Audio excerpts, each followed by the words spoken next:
Hello dear students, welcome back to our channel NEET Universe. My name is Sanjay Patel and NEET की date को लेके काफ़ी controversy चल रही है। ठीक है कि 26 को एग्ज़ाम होगा या नहीं होगा, तो उसको लेके अभी कोई डेट आई नहीं है कि कब होगा नीट का एग्ज़ाम। तो फिलहाल तो 26 जुलाई ही है अभी तक।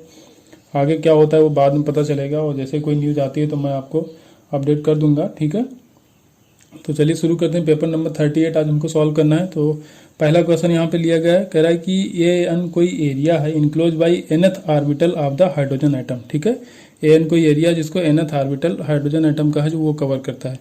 तो ग्राफ आपसे पूछा गया है कि log an upon a1 against log n। ठीक है, ग्राफ यहाँ पे पूछा गया है। तो रेडियस का जो फार्मूला होता है nth ऑर्बिटल का, तो आर एन इजकल टू होता है आर नॉट एन स्क्वायर। ठीक है, तो अगर एरिया देखा जाए तो एरिया क्या होता है, इसका स्क्वायर करना पड़ेगा, पाई आर स्क्वायर होता है। ठीक है, लेकिन अब स्फेरिकल एरिया होगा वहाँ पे। ठीक है, वहाँ पे क्या होगा, इलेक्ट्रॉन जो भी होगा तो वहाँ पे होगा स्फेरिकल एरिया।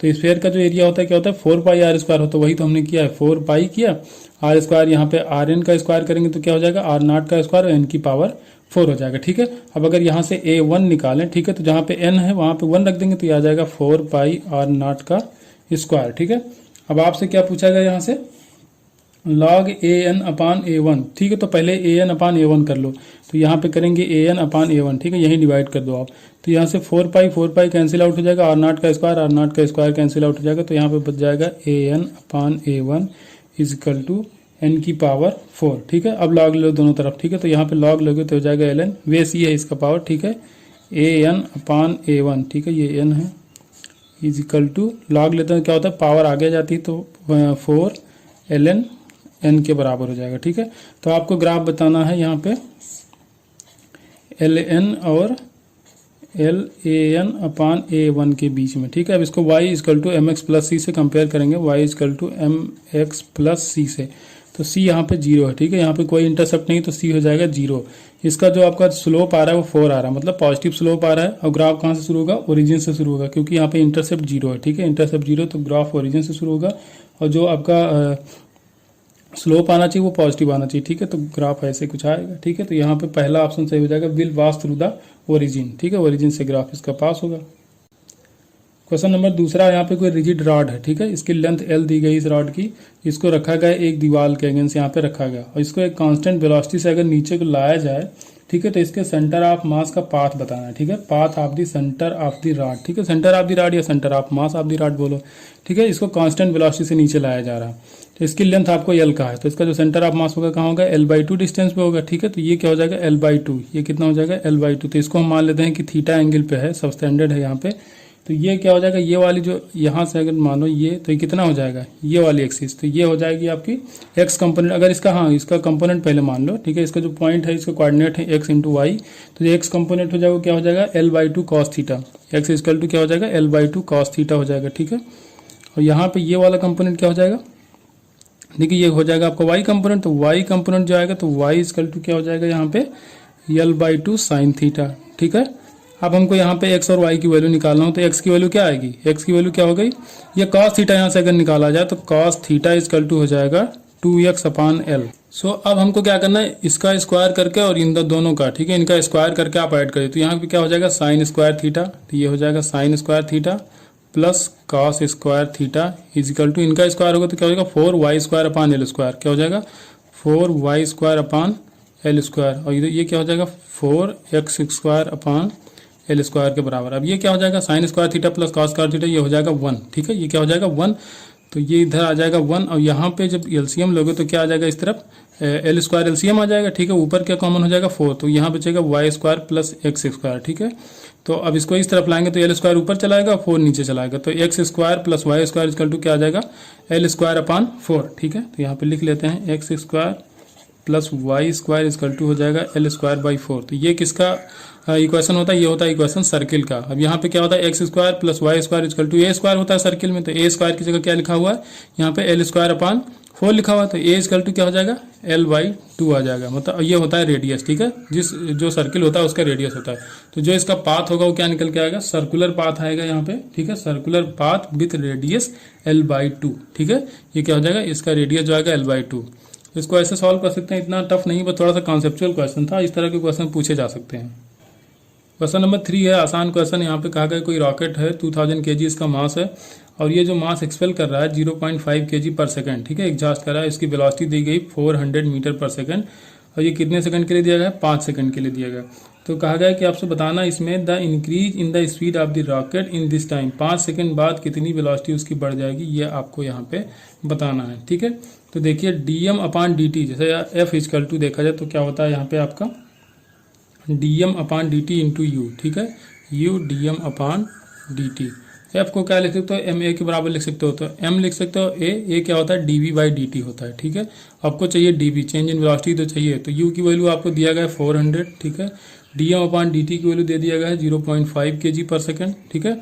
और यहाँ से dt दिया गया है 5 सेकंड और मास इसका ले आएंगे इसके नीचे, ठीक है। कितना दिया? 2000 दिया गया। आपको dv यहाँ से निकल के आएगा, 0 0 कैंसिल हो जाएगा, 4 5 20, 5 से 5 गया, ये बचेगा 0.5, तो कितना चेंज आएगा? 0.5 मीटर पर सेकंड। dv की जो वैल्यू आएगी 0.5 मीटर पर सेकंड आ जाएगी। क्वेश्चन नंबर 4 दिया गया, यहाँ पे कहा गया which of the following statement is correct, ठीक है, कौन सा स्टेटमेंट इसमें करेक्ट है। तो देखिए अब यहाँ पे जो स्टेटमेंट दिया गया है, दूसरा स्टेटमेंट जो लिखा गया यहाँ पे, if the velocity of the centre mass remain zero then the net external force acting on the system must be zero. देखिए जब velocity of centre of mass zero है, ठीक है, तो इसका मतलब कोई भी वहाँ पे एक्सटर्नल फोर्स नहीं लग रहा है, तो ये ऑप्शन एकदम सही है। लेकिन पहला ऑप्शन भी देख लेते हैं। पहला कहा गया if the centre of mass is at rest, ठीक है, सेंटर ऑफ मास अगर रेस्ट पे है, then the net work done by all the forces acting on the system is zero. देखिए ये गलत हो जाएगा। सेंटर ऑफ मास अगर रेस्ट पे है तो देखिए उसमें रोटेशनल काइनेटिक एनर्जी हो सकती है, ठीक है, सेंटर ऑफ मास तो रेस्ट पे ही रहेगा लेकिन रोटेशन होता रहेगा, तो वहां पे ये नहीं हो सकता कि सभी फोर्सेस के द्वारा किया गया वर्क डन जीरो होगा, ठीक है।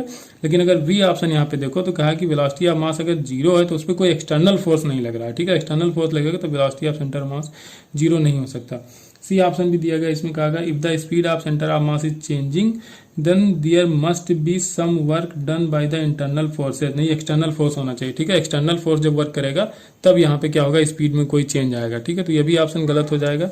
और डी ऑप्शन दिया गया if the centre of mass of the 3 particle system is at rest and it is known that 2 of the particle are moving in different non-collinear line then third particle may be moving, नहीं must be moving होगा, क्योंकि उन दो particle का जो momentum होगा वो तीसरे के द्वारा बैलेंस किया जाएगा, तो मे बी मूविंग नहीं मस्ट बी मूविंग, तीसरा वाला भी मूव करेगा, ठीक है, मे बी मूविंग नहीं होगा, तो ये ऑप्शन भी गलत हो जाएगा। तो यहाँ पे बी ऑप्शन आपका परफेक्टली एकदम करेक्ट।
क्वेश्चन नंबर 5 यहाँ पे कहा गया है कि कोई डायमैग्नेटिक सोल्यूशन है, इसको रखा गया है किसी यू ट्यूब में, ठीक है। तो अब यहाँ पे क्या गया कि इसको रखा गया है बिटवीन द मैग्नेटिक पोल, वहाँ पे क्या स्ट्रांग मैग्नेटिक फील्ड है, तो जो मिनिस्कस लाइन है, ठीक है, उसमें क्या फर्क पड़ेगा, वो उसका जो लेवल होगा वो नीचे जाएगा कि ऊपर जाएगा। तो यू ट्यूब है, ठीक है, कोई यू ट्यूब है, ऐसे यू ट्यूब है कोई, इसमें कोई फ्लूइड भरा हुआ है, ठीक है, यहाँ पे कोई फ्लूइड रखा गया है और वो डायमैग्नेटिक है। तो अगर उसको कह रहा है कि मैग्नेटिक पोल्स के बीच में ले जाया जाए तो क्या होगा, उसका लेवल घटेगा कि बढ़ेगा। तो भैया लेवल देखिए, जो डायमैग्नेटिक होता है तो वो high magnetic field to low magnetic field की तरफ शिफ्ट होना चाहता है। मतलब अगर सिंपल भाषा में कहा जाए तो ये रिपेल होता है, ठीक है, मैग्नेट के द्वारा डायमैग्नेटिक सब्सटेंस होता है पार्सली रिपेल होता है। तो इसका जो लेवल होगा ना तो थोड़ा सा कम हो जाएगा, जब ऊपर से रिपल्सन लगेगा इसमें तो थोड़ा सा लेवल इसका कम हो जाएगा, तो जो इसका लेवल होगा वो फॉल होगा। तो ऑप्शन बी यहाँ पे करेक्ट हो जाएगा। क्वेश्चन नंबर 6 है, यहाँ पे कोई गिवन सर्किट है, आपके सामने सर्किट बनी हुई है, ठीक है। तो आपको बताना इसमें करंट कितनी फ्लो होगी 1 ओम रेजिस्टेंस से, ठीक है। 1 ओम रेजिस्टेंस ये आपका दिखाएगा, इसमें करंट बताना। तो अब इसको ब्रांच मर्जिंग मेथड से लगाया जाए तो तीनों ब्रांच ये वाली इसको ब्रांच को मर्ज करके एक पोटेंशियल एक रेजिस्टेंस बना लिया जाए इसके साथ, तो आपका तभी निकलेगा, और कोई जुगाड़ नहीं इसमें। तो ब्रांच मर्जिंग से अगर कॉमन पोटेंशियल निकालना हो तो क्या करेंगे, V1/R1, ठीक है। V1/R1 मतलब कि 12/3 तो ये हो जाएगा 4, प्लस V2/R2 तो फिर 12/3 तो ये भी 4 हो जाएगा, फिर V3/R3 तो ये क्या हो जाएगा, फिर भी ये 4 ही रहेगा, ठीक है। अपान 1/R1 plus 1/R2 plus 1/R3 तो 1/R1 मतलब 1/3 प्लस 1/3 प्लस 1/3 तो ये क्या हो जाएगा 3, ऊपर भी 3 नीचे भी 3 तो ये आ जाएगा 1, तो ये 4 4 4 ये हो जाएगा 12/1 तो ये आ जाएगा 12 वोल्ट। तो जो आपका इक्विवेलेंट पोटेंशियल आएगा वो कितना आ जाएगा, ईएमएफ जो आएगा इक्विवेलेंट वो 12 वोल्ट के बराबर आ जाएगा।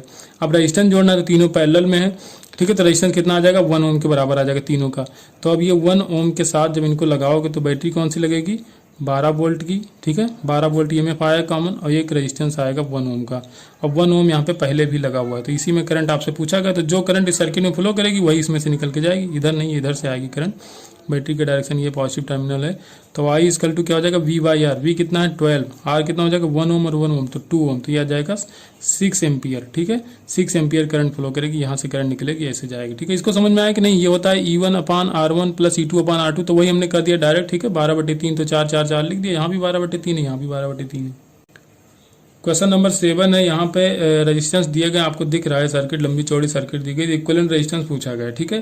तो एक तो इसमें आप सिमेट्री वाला मेथड लगा सकते हो, ठीक है। यहाँ से डिवाइड करोगे तो इक्वली डिवाइड हो जाएगा 2 पार्ट में, ठीक है। तो ये वाला बीच का रेजिस्टेंस आप हटा सकते हो।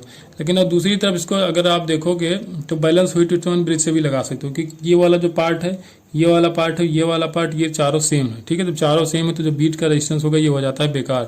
तो जब चारों रेजिस्टेंस सेम होते हैं तो व्हीटस्टोन ब्रिज में जो इक्विवेलेंट रेजिस्टेंस आता है वो किसी एक के बराबर आ जाता है, ठीक है। अगर आर आर आर आर चारों आर होते हैं तो इक्विवेलेंट रेजिस्टेंस जो होता है आर ए बी क्या हो जाएगा, एक किसी एक के बराबर। तो किसी एक ब्रांच का देख लो यहाँ पे कितना हो जाएगा, तो ये आर और आर 2R, और इस आर के साथ ये 2R क्या है पैरेलल में है, तो बस निकाल लो। तो 2R into R upon 2R plus R, ठीक है। तो ये क्या हो जाएगा 2R/3 आ जाएगा, तो ये हो जाएगा 2R/3 के बराबर, ठीक है। इक्विवेलेंट रेजिस्टेंस कितना आ जाएगा 2R/3 के बराबर आ जाएगा।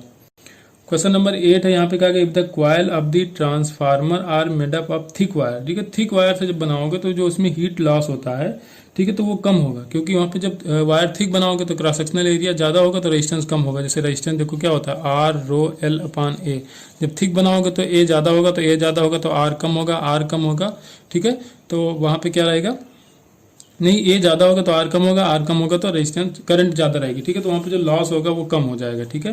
जो अगर थिक बनाओगे when the wire is thick the resistance decrease therefore joule heating loss are reduces, जब रेजिस्टेंस उसका कम हो जाएगा तो जूल हीटिंग जो होता है वो कम हो जाएगा। यहाँ पे तो डी ऑप्शन करेक्ट हो जाएगा, जूल हीटिंग रिड्यूस हो जाएगी, ठीक है। क्वेश्चन नंबर 9 है, यहाँ पे कोई करंट कैरिंग कॉइल है, ठीक है, आपको दिख रहा है लूप है ये, इसको ड्रॉप किया जाता है ऊपर से, ठीक है, इसको ड्रॉप किया जाता है। तो अभी इसको मैग्नेटिक फील्ड में ड्रॉप किया गया, तो इसमें पूछा गया कि इसको जो एक्सेलरेशन होगा जी से कम होगा कि ज्यादा होगा। तो भैया अगर लेंज लॉ लगाओ तो लेंज लॉ क्या होता है, मतलब सीधा सीधे याद रखो ईएमएफ में क्या होता है, लेंज लॉ का मतलब जो हो रहा है उसको होने नहीं देंगे। मतलब ये नीचे आ रहा है तो इस पर एक फोर्स अपोजिट फोर्स लगेगा ऊपर की तरफ। अगर किसी मैग्नेटिक फील्ड में फॉल हो रहा है नीचे तो इस पर एक अपोजिट फोर्स लगेगा, ठीक है। इसमें इंड्यूस करंट आएगी, करंट की डायरेक्शन ऐसी रहेगी कि वो जैसे अगर ये नॉर्थ पोल होगा तो वो भी नॉर्थ पोल उसमें जनरेट कर देगी, ठीक है। तो मतलब कुछ ऐसा अरेंजमेंट होगा कि उसको अपोज ही करेगा हमेशा, मतलब अगर ये ऊपर से आ रहा है तो इसको अपोज करेगा। अगर इसको ऊपर ले जा रहे हो, अगर यहाँ पे है, अगर इसको ऊपर ले जा रहे हो तो फोर्स नीचे की तरफ लगने लगेगा, तब भी जो आप एक्सेलरेशन लगाना चाहोगे ना उससे थोड़ा सा कम ही रहेगा। तो यहाँ पे अगर ये नीचे गिर रहा है तो जी एक्सेलरेशन से गिरना चाहेगा, लेकिन थोड़ा सा अपोजिंग फोर्स लगेगा, ये नीचे नहीं आने देना चाहेगा इसको, तो उसके लिए अपोजिंग फोर्स लगेगा। और वो अपोजिंग फोर्स क्या करेगा, जो एक्सेलरेशन होगा उसको ग्रेविटी से थोड़ा सा कम कर देगा, ठीक है। तो ऑप्शन यहाँ पे सही हो जाएगा B, the loop will fall with acceleration less than g. अब यहाँ पे तो गिरने के लिए कहा है, ठीक है, जी से गिरा है तो जी से कम से गिरेगा, लेकिन अगर मैंने अभी बताया कि अगर इसको ऊपर भी ले जाओ तब भी अपोज ही करेगा, ऊपर भी नहीं जाने देगा। मतलब कि जो हो रहा है उसे होने ना दे। लेंज लॉ का मतलब ही होता है कि जो हो रहा है हम उसको होने नहीं देंगे, हर चीज का विरोध करना है इसको। क्वेश्चन नंबर 10 है, यहाँ पे 4 मेटल प्लेट दी गई है, ठीक है, 1 2 3 4 दिया गया है सोन इन द फिगर। तो इनके प्लेट के जो सेपरेशन है वो डी दिया गया है, तो कैपेसिटेंस पूछा गया इस अरेंजमेंट का। तो इसका एक तरीका हम बताएंगे आपको, ठीक है। इसमें 2 पॉइंट दिए गए, तो पहले दोनों पॉइंट लिख लो, ए पॉइंट लिख लो, यहाँ पे बी पॉइंट लिख लो, ठीक है। अब ए से जो डायरेक्टली जुड़ा है, पहले तो क्या करोगे, नंबरिंग कर लोगे, तो 1 2 3 4 हमने नंबरिंग कर ली। अब ए पॉइंट से जो पॉइंट डायरेक्टली जुड़े हैं उनको ए के पास लिख दो। तो यहाँ पे ए से कौन जुड़ा है, 1 जुड़ा है और 3 जुड़ा है, तो यहाँ पे लिख दो 1 और 3, ठीक है। अब देखो वी पॉइंट के साथ कौन कौन डायरेक्टली जुड़ा है, तो वी के साथ 2 जुड़ा है और 4 जुड़ा है, तो यहाँ पे लिखो 2 और लिखो 4। अब क्या करना है, 1 से 2 जाओ, 2 से 3 जाओ, 3 से 4 जाओ। जैसे अपने पेपर में वो चिड़िया वाला जो आता नहीं था, 1 से 2 मिलाओ, 4 मिलाओ, 5 मिलाओ तो चिड़िया बन जाती थी, बस वही करना है यहाँ पे, वही खेल है और कुछ नहीं है। अब क्या करो, 1 से 2 जाओ, बीच में एक कैपेसिटर बना देना। तो 1 से 2 जाएंगे, तो यहाँ चलोगे, 1 से 2 जाओगे, बीच में एक कैपेसिटर बना दो। फिर 2 से क्या करोगे, 3 जाओगे, तो 3 जाओ, बीच में एक फिर कैपेसिटर बना दो। फिर 3 से कहाँ जाओगे, 4 की तरफ जाओगे, एक कैपेसिटर यहाँ फिर से बना दोगे। अब बस जैसा कि आप देख सकते हो, तीन कैपेसिटर, तीनों पैरेलल में, तो सीधे हो जाएगा 3C के बराबर। और जो पैरेलल प्लेट कैपेसिटर होता है उसकी कैपेसिटी का फार्मूला होता है epsilon not a by D. तो सी की जगह लिख देंगे epsilon not a by D के बराबर, तो यही आ जाएगा इक्विवेलेंट रेजिस्टेंस। ऐसा कहीं भी आए ना तो आराम से इस तरह लगाना, ठीक है, बहुत आराम से लगेगा, इसको ऐसे कर सकते हो आप। क्वेश्चन नंबर 11 है, यहाँ पे कहा गया है कि एक इलेक्ट्रिक डाइपोल है, ठीक है, उसके एक्सिस पे पूछा गया आपसे इलेक्ट्रिक फील्ड पूछा गया, ठीक है। इलेक्ट्रिक फील्ड आपको बताना है उसके एक्सिस पे, और उसका जो डिस्टेंस है एक्सिस का, उसके सेंटर से मैग्नेट जो आपका डाइपोल, उसके सेंटर से डिस्टेंस उसकी डी है, ठीक है। तो प्रोपोर्शनलिटी पूछी गई, इलेक्ट्रिक फील्ड किसके प्रोपोर्शनल होगा, ठीक है, डी के किस पावर के प्रोपोर्शनल होगा, ये आपसे पूछा गया। तो एक्सिस पे जो इलेक्ट्रिक फील्ड का फार्मूला होता है E इक्वल टू 2P, ठीक है, upon 4 pi epsilon not D cube के बराबर होता है। यहाँ पे डाइपोल मोमेंट है, तो अब देखिए अभी किस पे डिपेंड करेगा, डाइपोल मोमेंट, तो डाइपोल फिक्स है तो ये फिक्स रहेगा, ठीक है। 4 पाई एप्सिलॉन नॉट ये भी कांस्टेंट है, तो E इनवर्सली प्रोपोर्शनल टू हो जाएगा डी क्यूब के बराबर।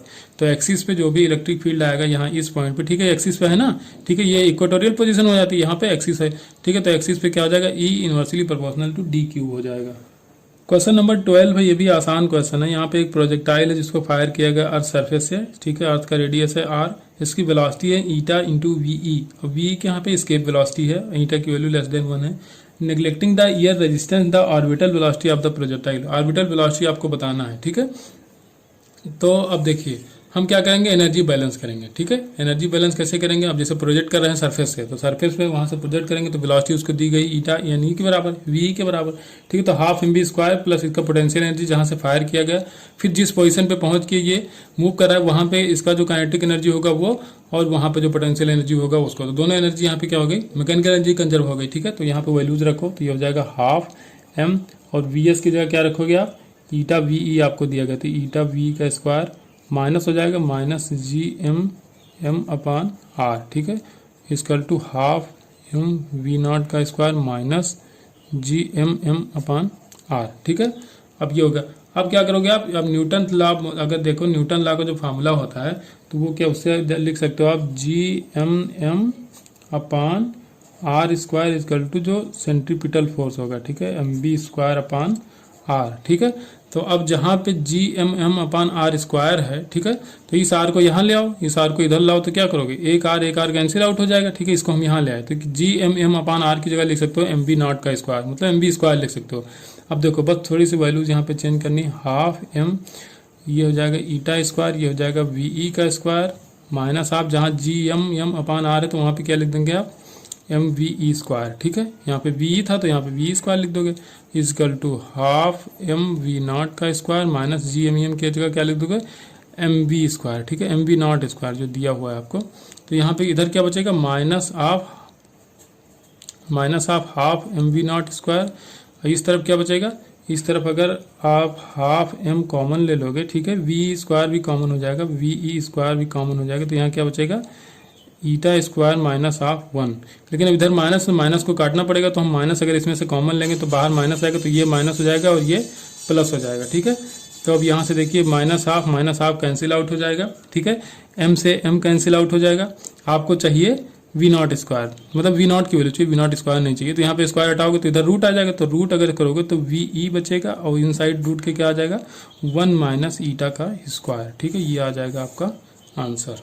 क्वेश्चन नंबर 13 है, यहाँ पे कहा गया एक जियो स्टेशनरी सैटेलाइट है, वो ऑर्बिट हो रही है किसी हाइट हाइट 6r के बराबर, ठीक है, अबव द अर्थ सरफेस, और दूसरी कोई सैटेलाइट है, ठीक है, जो 2.5r पे ऑर्बिट हो रही, तो उसमें आपको बताना है कि उसका टाइम पीरियड कितना होगा। ठीक है, पहले का जियो स्टेशनरी सैटेलाइट का टाइम पीरियड कितना होता है, 24 आवर के बराबर होता है। ठीक है, तो R1 कितना रखोगे आप, 6 प्लस आर हमने क्योंकि सेंटर से डिस्टेंस लिया था ना, T square equal to R cube जो होता है, तो आर की वैल्यू सेंटर से लिया, तो ये सरफेस से दिया था तो हमने आर और ऐड कर दिया इसमें।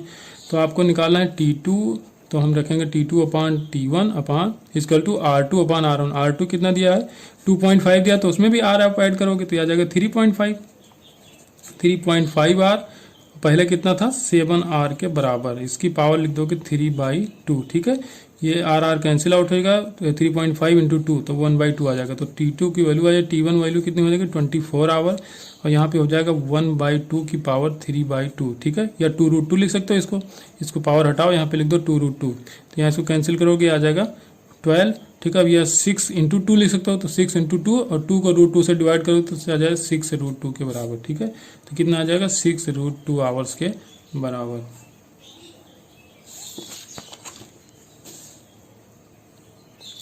क्वेश्चन नंबर 14 है, यहाँ पे कहा गया है कि the rays of the sun are focus on a piece of ice. ठीक है, सन रेज कहाँ एक आइस के पीस से फोकस करी गई हैं। ठीक है, और लेंस का जो डायमीटर है वो 5 सेंटीमीटर दिया गया। ठीक है, डायमीटर दिया गया तो हमने रेडियस यहाँ पे लिख दिया है 2.5 सेंटीमीटर, और कह रहा है कि 10 gram of ice melt in 10 minute, 10 gram ice 10 minute में पिघल जा रही है। The amount of heat receive from the sun per unit area per unit minute. ठीक है, पर मिनट पूछा गया है, तो देखिए 10 ग्राम 10 मिनट में, तो 1 ग्राम 1 मिनट में आएगा। ठीक है, 1 मिनट में कितना आएगा 1 ग्राम, तो आपसे एक ही पर यूनिट एरिया पर मिनट पूछा है, तो पर मिनट कितना होगा 1 ग्राम आइस पिघलेगी, पर मिनट कितना पिघलेगा 1 मिनट। तो देखिए क्वांटिटी ऑफ हीट यूज, कितना हीट आपको देना पड़ेगा, Q इक्वल टू ml के बराबर। m कितना पिघलाना है आपको 1 ग्राम, क्योंकि 1 मिनट में 1 ही ग्राम पिघलेगा और पर मिनट ही पूछा गया, तो हम 10 नहीं लिखेंगे, या तो आप लिख दो 10 ग्राम बटे 10 मिनट, तो यह आ जाएगा ग्राम पर मिनट, तो इंटू 80। ठीक है, 80 क्या होता है, लेटेंट हीट होता है यहाँ पे। ठीक है, तो ये कैलोरी में आएगा, तो ये हट जाएगा, तो ये कितना आ जाएगा 80 कैलोरी। ठीक है, तो अब देखिए अब ये यूनिट एरिया में नहीं आया, तो टोटल आया। ठीक है, ये क्या है टोटल आया, अब इसको एरिया से आपको डिवाइड भी करना पड़ेगा। ठीक है, तो एरिया कितना आएगा, अभी आपको डायमीटर बताया गया था लेंस का। ठीक है, लेकिन डायमीटर नहीं, रेडियस एरिया में क्या रखा जाता है, रेडियस रखा जाता है, तो कितना आएगा area pi are square. Lens का एरिया निकालो कैसे, पाई आर स्क्वायर, पाई की जगह रखोगे 3.14 इंटू आर स्क्वायर, आर की वैल्यू 2.5 इंटू 10 की पावर -2। ठीक है, अभी हो जाएगा मीटर में, इसका कर दो स्क्वायर। ठीक है, तो ये जो निकल के आएगा ये आएगा आपका मीटर में। ठीक है, लेकिन आंसर दिया गया है वो सेंटीमीटर में दिया गया है। ठीक है, तो यहाँ पे पावर -2 हटा दो, जब सेंटीमीटर में दिया तो कोई जरूरत नहीं इसकी। ठीक है, इसको चेंज मत करो, तो यहाँ पे आ जाएगा आपका 83.14 इंटू 2.5 इंटू 2.5 करोगे तो आ जाएगा 6.25। ठीक है, बस अब इसको सॉल्व करना, आंसर आपका आ जाएगा यहाँ पे 4 कैलोरी पर सेंटीमीटर स्क्वायर पर मिनट। ठीक है, आ जाएगा 4 कैलोरी पर सेंटीमीटर स्क्वायर पर मिनट। ठीक है, अब देखो यहाँ पे ना, तो अगर आंसर देखोगे तो बहुत क्लोज ऑप्शन नहीं दिया गया, तो थोड़ा सा अप्रॉक्सीमेशन ले सकते हो। कैसे लोगे यहाँ पे 6 3 18। ठीक है, कितना हो जाएगा 6 3 18, लगभग 20 के आसपास आ जाएगा। मान के चलो यहाँ पे 6 के पॉइंट में कुछ है, 3 के पॉइंट में समथिंग है।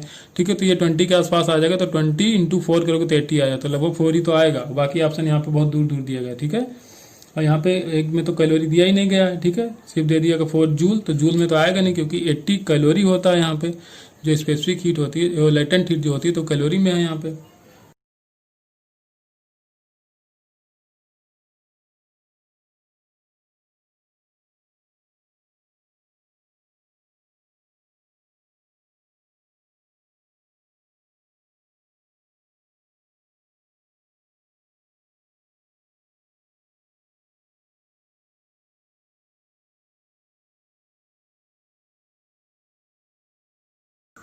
क्वेश्चन नंबर 15 है, यहाँ पे कहा गया है कोई एक मोनो एटॉमिक 1 मोल आइडियल गैस है। ठीक है, अब देखिए पहले इनिशियली कहाँ पी पॉइंट पे है, पी कहाँ पे है, आइसोथर्मल कर्व पे है। ठीक है, आइसोथर्मल कर्व ए है यहाँ पे, पी से क्यू जाता है कांस्टेंट वॉल्यूम 2V0 पे। ठीक है, फिर क्यू से जाता है यहाँ पे इस पॉइंट पे। ठीक है, ये है आपका एडियाबेटिक कर्व। ठीक है, एडियाबेटिक कर्व है बी, तो यहाँ पे टोटल इंटरनल चेंज होगा, टोटल इंटरनल एनर्जी में जो चेंज होगा वो आपसे पूछा गया है। ठीक है, तो फर्स्ट ग्राफ जो दिया गया है वो क्या है, आइसोथर्मल है। आइसोथर्मल कंडीशन में जो डेल्टा यू होता है वो तो होता है 0। ठीक है, और अब क्या बचा, हमको जाना है Q से लेकर यहाँ इस पॉइंट तक, ठीक है। और इसका कोऑर्डिनेट दिया गया जहाँ पे दोनों आपस में बाइसेक्ट करते हैं, दोनों यहाँ पे जो ग्राफ दिए गए हैं, ठीक है, एडियाबेटिक और ये आइसोथर्मल, तो उसका पॉइंट जो दिया गया P0 B0 और T0, वहाँ पे प्रेशर टेम्परेचर वॉल्यूम तीनों दिया गया है, ठीक है। तो अब इंटरनल एनर्जी में चेंज आपको बताना है, तो वही एडियाबेटिक वाला फॉर्मूला लगाओ, ठीक है। टी और बी में रिलेशन निकालना, क्योंकि बी चेंज हो रहा है, ठीक है। T0 टेम्परेचर कांस्टेंट है, तो यहाँ पे हम क्या करेंगे, T0 V0 की power gamma -1 is equal to हो जाएगा T, और V2 का क्या हो जाएगा 2V0 गामा -1, ठीक है। अब ये फार्मूला है आपका, ठीक है, टीवी का। एडियाबेटिक में देखिए जो पीवी का होता है, पीवी की power gamma equal to constant होता है, और जो टी और बी में रिलेशन होता है तो टी वी की power gamma -1 equal to constant होता है। यहाँ पे लिख सकते हैं हम T1 V1 की power gamma -1 equal to T2 V2 की पावर गामा -1, ठीक है। आपको चाहिए यहाँ पे टी टेम्परेचर कितना है, ठीक है। टेम्परेचर निकालेंगे, उसके बाद हम जाएंगे इंटरनल एनर्जी पे, ठीक है। तो टेम्परेचर टी इजकल टू क्या हो जाएगा T0, और यहाँ पे हो जाएगा V0 अपॉन 2V0 की पावर गामा -1। गामा मोनोएटॉमिक है, तो मोनोएटॉमिक का 5/3 -1, 5/3 -1 कर लोगे, तो यहाँ पे जो टी की वैल्यू आ जाएगी वो क्या आ जाएगी P0, और यहाँ पे V0 कैंसिल आउट हो जाएंगे, और यहाँ पे आ जाएगा 1/2 की पावर कितना हो जाएगा 2/3 आ जाएगा, ठीक है, 2/3। और क्वेश्चन में 2 की पावर 2/3 की वैल्यू आपको दी गई है 1.587 के बराबर। तो अभी इसको ऐसे रहने दो, अब बाकी हम चलते हैं इंटरनल एनर्जी पे। तो डी यू इजकल टू क्या होता है NCV डेल्टा टी, ठीक है। डेल्टा टी कहाँ से कहाँ तक जाना, टी से T0 तक, ठीक है। अब क्या करना है हमको, एन की वैल्यू 1 मोल दी गई है। CV, अब CV देखिए मोनो एटॉमिक के लिए क्या होगा 3/2 R के बराबर हो जाएगा, तो ये हो जाएगा 3/2 R के बराबर, ठीक है। अब टेम्परेचर टी की वैल्यू क्या रखना है आपको, P0 2 की पावर 2/3, ठीक है, माइनस ऑफ T0, ठीक है। ये क्या P0 है, ठीक है। यहाँ पे T0 होगा, ठीक है। P0 कहाँ से आएगा, ये है T0, ठीक है। P0 हमने लिख दिया, ये T0 है, ठीक है। ये भी T0, ये भी T0, और यहाँ पे भी ये भी T0 ही होगा, ठीक है। बस अब कुछ नहीं है, अब यहाँ पे LCM ले लो, ये बाहर क्या है 3/2 R के बराबर है। T0 यहाँ पे हो जाएगा कॉमन, यहाँ पे 2 की पावर 2/3 हो जाएगा LCM 1 माइनस, ये हो जाएगा 2 की पावर 2/3, ठीक है। 2 की पावर 2/3 की वैल्यू आपको दी गई है क्वेश्चन में। बस अब कुछ नहीं करना है, 3/2 R की वैल्यू क्या रखोगे 8.31 जूल, ठीक है, ये रख लोगे। और बाकी यहाँ पे T0 रखोगे, क्योंकि T0 के फॉर्म में आपको आंसर ही देना है, ये हो जाएगा T0। और यहाँ पे 1 माइनस करोगे तो 1 माइनस 1 पॉइंट, इसकी पावर जो 2 की पावर 2/3 इसकी वैल्यू दी गई 1.587 माइनस 1.587, ठीक है। यहाँ पे जब माइनस करोगे तो क्या बचेगा 0.587 बचेगा, ठीक है। अब देखो थोड़ा सा अप्रॉक्सीमेशन लोगे तो यहाँ पे आपका आसानी से लग जाएगा क्वेश्चन, नहीं तो प्रॉब्लम होगी इसमें। फिर देखो ये 1.5 ही मान लो, तो 1.5 इंटू 2 करोगे तो कितना आएगा, 1.5 इंटू 2 करोगे तो हो जाएगा 3, ठीक है। 1.5 गुने 2 तो कितना हो जाएगा 3, 3 और 3 ऊपर नीचे कैंसिल आउट हो जाएगा, ऊपर बचेगा 8। अब 8, अब यहाँ से 1 माइनस करोगे 1.5, तो यहाँ पे 0.5 बचेगा, मतलब आधा, तो 8 के आधा आना चाहिए लगभग। अब देखिए आंसर जो दिया गया 8 के आधा, एक ही ऑप्शन दिया गया है -4.6 T0 के बराबर, ठीक है। अब देखिए माइनस क्यों आए, क्योंकि जब यहाँ पे 1 माइनस करोगे तो यहाँ पे क्या 1 माइनस 1.5 करोगे तो माइनस में आएगा, तो आगे आ जाएगा माइनस, और पूरी वैल्यू आ जाएगी 4.6 T0 के बराबर। क्वेश्चन नंबर 16 है, ये भी अच्छा क्वेश्चन है। N मोल डायटॉमिक गैस है, ठीक है, किसी सिलेंडर में भरा हुआ है। यहाँ पे होना चाहिए कैपिटल N, ठीक है, यहाँ पे कैपिटल N होना चाहिए। तो अब फिर कहा गया कि टेम्परेचर T था, हीट इसको सप्लाई की गई, ठीक है। Heat is supply to the cylinder such that temperature remain constant, temperature इसका कांस्टेंट है, but N mole small n अब यहाँ पे होना चाहिए, ठीक है। यहाँ पे दोनों जगह स्मॉल कर दिया है, वहाँ पे कैपिटल N होना चाहिए शुरुआत में, ठीक है। तो स्मॉल n मोल जो है वो डिसोसिएट हो जाते हैं, डायटॉमिक जो था वो मोनोएटॉमिक में चेंज होता है। तो चेंज इन इंटरनल एनर्जी आपको बताना है, ठीक है। Change in the total kinetic energy आपको बताना है, इंटरनल नहीं बताना है। तो चलिए, तो अब देखिए वहाँ पे इंटरनल एनर्जी होगा, ठीक है, जब कैपिटल N मोल रहा होगा तो उसका इंटरनल एनर्जी क्या होगा, तो पहले निकाल लेते हैं U इनिशियल। तो U इनिशियल क्या हो जाएगा, अब यहाँ पे डायटॉमिक है तो डायटॉमिक के लिए हो जाएगा 5/2 RT के बराबर, ठीक है। N भी रखोगे, ठीक है, N क्योंकि दिया है N मोल, ठीक है। तो N 5/2 RT, क्योंकि क्या होता है F/2 NRT होता है, लेकिन इनिशियल का है कि कैपिटल N था, कैपिटल N रखोगे तभी आएगा, क्योंकि स्मॉल n दोनों जगह कैसे, जब स्मॉल n ही था और पूरा का पूरा थोड़ा बदल रहा है, स्मॉल n एक पार्ट है जो बदल रहा है मोनोएटॉमिक में, ठीक है। तो पहले कितना था कैपिटल N था, तो इसको मानोगे आप कैपिटल N। तो ये था इनिशियल पोटेंशियल एनर्जी, ठीक है, इनिशियल एनर्जी था, इंटरनल एनर्जी, ठीक है। अब क्या करना है आपको U फाइनल निकालना। तो U फाइनल के लिए अब देखो, अब आपके पास अगर स्मॉल n मोल जो बदल गया मोनोएटॉमिक में, ठीक है, तो अब डायटॉमिक कितना बचेगा कैपिटल N माइनस n, ठीक है। तो capital N minus small n, इतना बचा डायटॉमिक /2 RT के बराबर, ठीक है। इतना बचा डायटोमिक। और मोनोटॉमिक कितना होगा, अब देखिए N मोल जो था डायटोमिक वो बदल गया मोनोटॉमिक में। तो एक डायटोमिक से कितने मोनोटॉमिक बनेंगे, 2। तो टोटल यहाँ पे रखोगे 2N। तो 2N और मोनोटॉमिक के लिए इंटरनल एनर्जी का फॉर्मूला होता है 3/2 RT, ठीक है। F की वैल्यू क्या होती है, 3 होती है मोनोटॉमिक के लिए, और डायटोमिक के लिए 5 होती है। तो F/2 करना रहता है, तो यहाँ पे 5 रखा, यहाँ पे 3 रखा। अब ये आ गए फाइनल पोटेंशियल एनर्जी। अब क्या करना है हमको, फाइनल माइनस इनिशियल करना है, ठीक है। तो अब इसको जब इनसाइड मल्टीप्लाई करा लोगे तो क्या आ जाएगी, ये 5/2 कैपिटल N RT माइनस यहाँ पे क्या हो जाएगा 5/2 स्मॉल n RT, और प्लस ये क्या है 2N 3/2 RT, ठीक है। और माइनस करोगे इसको, ठीक है। इनिशियल वाला कितना था 5/2 कैपिटल N RT, ठीक है। 5/2 capital N RT, 5/2 capital N RT हो जाएगा कैंसिल। ये बचेगा आपका 5nRT/2, यहाँ क्या बचेगा 3 दूनी 6, 6nRT/2। तो 6nRT/2 माइनस 5nRT/2 हो जाएगा nRT/2, ठीक है। कितना बचेगा 1/2 nRT के बराबर, ठीक है। तो यही हो जाएगा आपका change in energy. Question number 17 है, यहाँ पे कहा गया कोई अल्फा पार्टिकल है, ठीक है।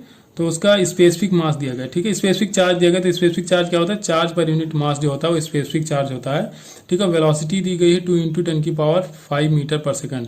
मैग्नेटिक फील्ड दिया गया आपको 0.05 टेस्ला। आपसे पूछा गया कि रेडियस बताओ, तो रेडियस आपको पता है क्या होता है, mv/qv होता है, ठीक है। लेकिन क्यू नहीं दिया गया आपको, q/m दिया गया, तो इस m को q के नीचे ले आओ, ठीक है। तो ये हो जाएगा q/m, यहाँ से ऊपर से m खत्म हो जाएगा। तो v की वैल्यू रखोगे 2 × 10⁵ अपान इसकी वैल्यू दी है q/m की 2.5 × 10⁷, और ये दिया आपको 0.05, ठीक है। बस इसको सॉल्व करो, आपका आंसर आ जाएगा 16 सेंटीमीटर के बराबर।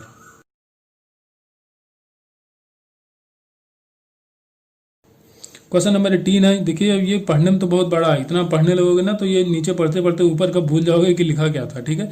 तो मैं समझाता हूँ। इसमें देखिए 2 पैरेलल वायर हैं, ठीक है। इसमें करंट अपोजिट डायरेक्शन में फ्लो हो रही है, और एक इसके मिड पॉइंट में कॉइल रखा है। इस कॉइल के जो सेंटर की डिस्टेंस है यहाँ से भी d है, और ये इस वायर से भी d है, ठीक है। तो आपको इसमें बताना है कि टॉर्क कितना लगेगा, इस कॉइल पे टॉर्क कितना लगेगा। तो टॉर्क इजकल टू क्या होता है, mv sin थीटा होता है, ठीक है। टॉ इजकल टू होता है mv sin थीटा, ठीक है। तो मैक्सिमम टॉर्क के लिए sin थीटा हम रख लेंगे 90 डिग्री, ठीक है। मैक्सिमम के लिए क्या रखेंगे, sin थीटा 90 रखेंगे।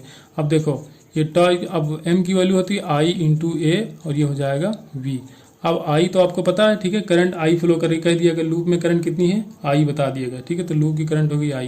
अब इसका एरिया निकालना तो क्या करोगे, πr² कर दोगे तो ये हो जाएगा πa² हो जाएगा, ठीक है। एरिया क्या हो जाएगा πa²। अब मैग्नेटिक फील्ड कितना रखोगे, ठीक है। मैग्नेटिक फील्ड देखिए अब इस वायर की वजह से इनवर्ट होगा, ठीक है। करंट की डायरेक्शन में थंब रखो, फिंगर को रखो जिस पॉइंट पे निकालना है, तो पाम आपका क्या बताएगा मैग्नेटिक फील्ड। तो यहाँ पे इनसाइड, और दूसरे वाले वायर से भी रखोगे अगर राइट हैंड थंब रूल से, तब भी इनसाइड। मतलब दोनों की वजह से जो भी मैग्नेटिक फील्ड है वो इनसाइड ही है, ठीक है। इसकी वजह से भी देख सकते हो। तो एक वायर का निकाल के दोनों को हम क्या करेंगे, मल्टीप्लाई करा देंगे, ठीक है, 2 से। तो सीधे लिखते हैं हम 2, और वायर के जो इन्फाइनाइट लेंथ होता है उसकी वजह से जो मैग्नेटिक फील्ड होता है μ0I/2πr। r यहाँ पे क्या है, d दिया हुआ है, ठीक है। तो d लिख देंगे, ठीक है। बस जो कैंसिल आउट हो रहा है उसको कैंसिल करो, 2 से 2 यहाँ पे हो जाएगा कैंसिल, पाई से पाई हो जाएगा कैंसिल। तो ये आ जाएगा आपका μ0 a², देखिए I²/d, ठीक है। ऑप्शन यहाँ पे सही हो जाएगा आपका B, μ0 I² a²/d। Question number 19, यहाँ पे देखिए x दिया गया है t के फॉर्म में, ठीक है। यहाँ पे कहा गया है कि वो टाइम बताओ जब ये रेस्ट में आ जाएगा, ठीक है, मोमेंटरली कम टू रेस्ट। तो अब देखिए इसका वेलोसिटी 0 करो, तो dx/dt करो। पहले वेलोसिटी के लिए dx/dt करोगे तो हो जाएगा 3t² - ½ 12t + 9। इसको करना है 0 के बराबर। अब ये बनेगा क्वाड्रेटिक इक्वेशन, ठीक है। अगर इसको और थोड़ा सिंप्लीफाई करो तो ये हो जाएगा t² - 3 × 12, ठीक है। 3 से इसको डिवाइड करें पूरे इक्वेशन को, तो हो जाएगा 4t + ½ 3। अब देखिए अब क्वाड्रेटिक इक्वेशन सॉल्व करना आता ही होगा मोस्टली सबको। तो ये लिखोगे t² और इसको लिखोगे 3 × 1, ठीक है। तो 3 × 1 तो 3t - ½ + 3 = हो जाएगा 0। यहाँ से t कॉमन लो तो क्या हो जाएगा t - 3, और यहाँ पे क्या लोगे -1 कॉमन लोगे तो यहाँ पे आ जाएगा t - 3 = यहाँ पे दिया हुआ है 0। बस अब क्या करना है, अब ये देखिए t - 3 आ जाएगा, और ये एक जगह आ जाएगा t - 1। बस एक टाइम आएगा t = 3 सेकंड पे, और दूसरा टाइम आएगा t = 1 सेकंड। मतलब 2 बार ये 0 पे होगा, ठीक है। दो बार इसकी वेलोसिटी जो आएगी वो 0 आएगी, तो बोथ 1 एंड 3 सेकंड, ठीक है। ऑप्शन यहाँ पे 1 सेकंड भी है, 3 सेकंड भी है, 5 सेकंड भी है, और लास्ट ऑप्शन दिया है बोथ 1 एंड 3, तो 1 सेकंड पे भी 0 होगा और 3 सेकंड पे भी 0 होगा।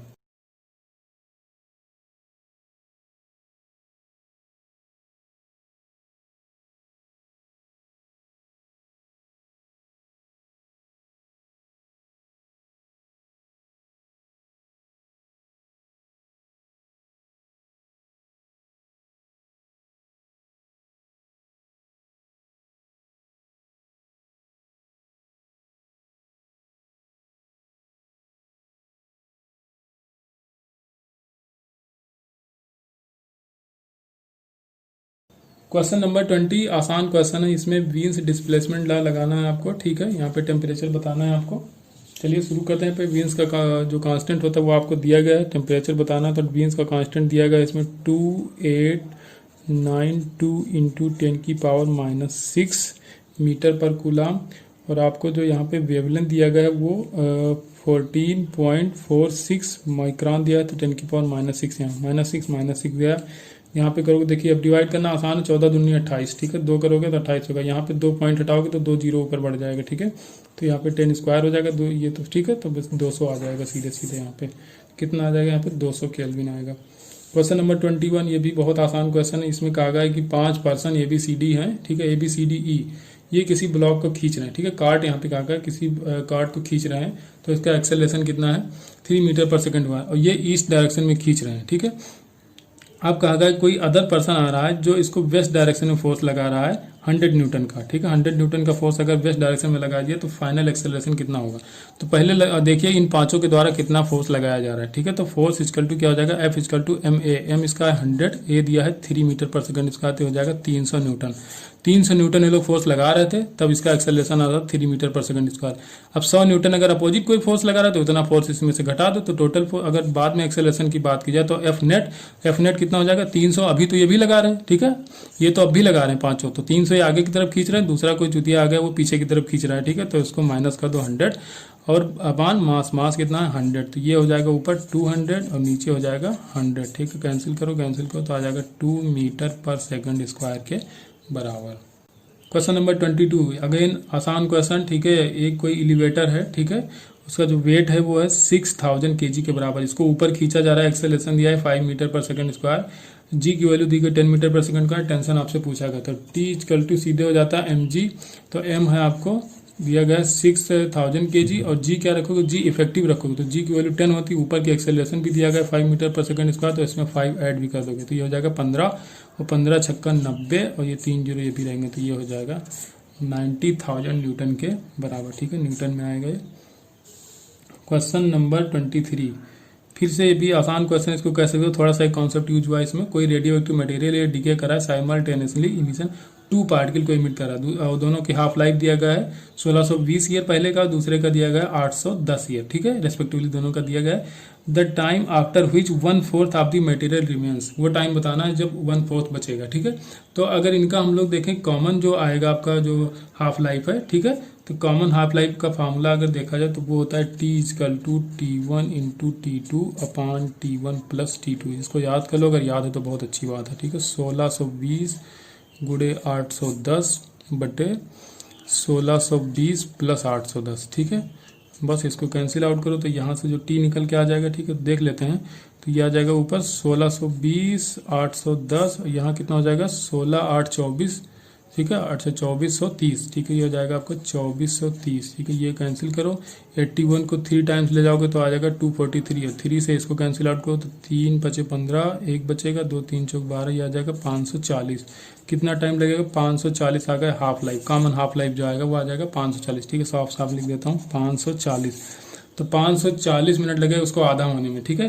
लेकिन क्या कहा कितना बचे 1/4 बचे, तो 2 हाफ लाइफ लगेगा यहाँ पे, ठीक है, 1/4 के लिए 2 हाफ लाइफ लगेगा, 2 हाफ लाइफ कितना हो जाएगा 540 गुणे 2, तो यह जाएगा 1080 साल, ठीक है, 1080 ईयर्स के बराबर। क्वेश्चन नंबर 24 दिया गया, यहाँ पे लिथियम है, ठीक है, इसमें न्यूट्रॉन का बॉम्बार्डमेंट कराया जा रहा है, और यहाँ पे क्या बनना है, एक अल्फा पार्टिकल बनना है, ठीक है, ये ट्राइटियम बनना है, क्यू एनर्जी जनरेट हो रही है, तो क्यू का पूछा गया वैल्यू आपसे कितना होगा, ठीक है। तो मास डिफेक्ट अगर निकल आए तो 1 एटॉमिक मास यूनिट के बराबर कितनी एनर्जी होती है, 931 मेगा इलेक्ट्रॉन वोल्ट के बराबर होती है, ठीक है। तो डेल्टा एम अगर हम निकाल लें तो फिर उससे मल्टीप्लाई करा लेंगे, आपका आंसर आ जाएगा, ठीक है। तो आपको लिथियम का मास दिया गया था, ठीक है, ये सब दिया गया है लिथियम का, मैंने तो होशियारी करी, मैंने पहले ही जोड़ लिया इसको, ठीक है। तो आप लिथियम का जोड़ोगे किसके साथ, न्यूट्रॉन का, तो ये इनिशियल मास आ जाएगा। फाइनल मास किस में चेंज हो रहा है, ये आपका अल्फा पार्टिकल हो जाएगा और ये हो जाएगा ट्राइटियम, तो दोनों का जोड़ोगे तो इतना मास आया। तो इस इनिशियल मास से फाइनल मास जब माइनस करोगे तो जो मास डिफेक्ट आएगा तो आ जाएगा 0.011 के बराबर, ठीक है। अब हमको चाहिए एनर्जी, ठीक है। तो जो 1 यूनिट के बराबर होता है वो एनर्जी होती है 931 मेगा इलेक्ट्रॉन वोल्ट, ठीक है, इतनी एनर्जी होती है।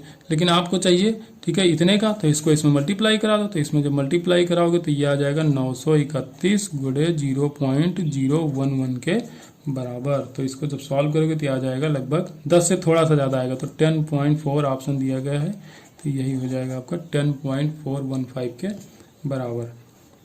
क्वेश्चन नंबर 25, ठीक है। यहाँ पे कोई पेंडुलम है, इसका लेंथ 1 मीटर दिया गया है, ये 60 डिग्री से रिलीज किया गया है। Rate of change of speed आपको बताना है उस बॉब की जब ये थीटा इक्वल टू 30 डिग्री पे पहुंचता है तब, ठीक है। कहीं 60 डिग्री से छोड़ा गया होगा, इसको 30 पे पहुंचता है तो rate of change of speed बताना है।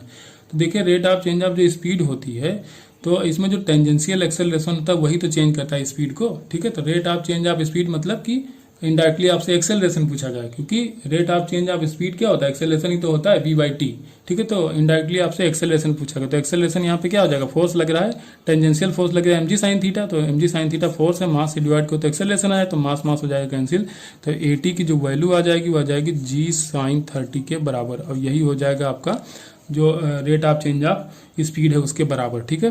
तो g की वैल्यू आपको दिया गया है 10, ठीक है, और साइन थीटा की वैल्यू होती है 1/2, तो यहाँ पे 2 का आ जाएगा 5, तो 5 मीटर पर सेकंड स्क्वायर हो जाएगी rate of change of speed. देखिए क्वेश्चन नंबर 26, ये अच्छा क्वेश्चन है, बहुत बड़ा लिखा हुआ है, ठीक है। क्वेश्चन आप लोग एक बार पढ़ना, इसका जो रेडियस दिया गया है, ठीक है, ये कोई सर्कुलर पाइप, मान लो कि सर्कुलर पाइप है, इसमें 2 स्प्रिंग थी, ठीक है, एक स्प्रिंग इधर लगी हुई थी, दूसरी ऊपर लगी हुई थी, और यहाँ पे 2 मास थे, तो दोनों मास को ऊपर की तरफ शिफ्ट किया गया, ठीक है, कंप्रेशन। तो जब यहाँ से शिफ्ट करेंगे, मास यहाँ रहा होगा तो ऊपर की तरफ शिफ्ट करेंगे तो इसमें एक्सटेंशन होगा और इसमें कंप्रेशन होगा दूसरी वाली स्प्रिंग में, ठीक है। और जो एंगल दिखाया गया ये π/6 है, यहाँ भी π/6 का आ गया, ठीक है। और आपसे जो इसमें स्प्रिंग कांस्टेंट की वैल्यू जो बताई गई सारा हमने लिख रखा है, ठीक है। तो इसका मास है, एक का मास कितना है 0.1 kg के बराबर है, रेडियस इसका कितना है 0.6 मीटर है, और जो लेंथ है इसकी कितनी है 0.06 मीटर के बराबर है, ठीक है। और k की वैल्यू दिया गया है नेचुरल लेंथ, ठीक है, स्प्रिंग की नेचुरल लेंथ बताई गई है, ठीक है। और k की वैल्यू है spring constant 0.1 Newton per metre, और थीटा तो π/6 मैंने पहले ही बता दिया। तो आपको बताना है फ्रीक्वेंसी ऑफ ऑसिलेशन कितना होगा, ठीक है, फ्रीक्वेंसी बताना है।